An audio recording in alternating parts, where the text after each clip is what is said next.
যে কৃষ্ণচন্দ্র জগতের পথ দেখা।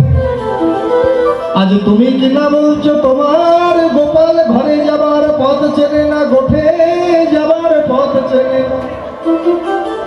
আজ তুমি বুঝিয়ে দিলে মা, এমন প্রেম না হলে কি আর গোপাল মেলে, এমন প্রেম না হলে কি আর গোপাল মেলে। বলে ধন্য তোমার বাৎসল্য প্রেম, এমন প্রেম না হলে কি আর গোপাল মেলে। বলি ধন্য তোমার বাৎসল্য প্রেম, এমন প্রেম না হলে কি করে গোপাল মেলে। আমি আমার গোপালকে দেব না, কেননা নিশিতে দেখেছি সকল কালিদাহে গোপাল ভগবান, এত বিপদ জেনে আমি আমার গোপালকে গোঠে দেবো না। শ্রীরাম বলছে আমার তুমি কার বিপদের কথা বলছো ভাই? কানাই আমরা দেখেছি যা, তাতে কোনো বিপদ হতে পারে না। কি দেখেছি? তোমাকে দেখেছি জানো? শ্রীরাম কহিছে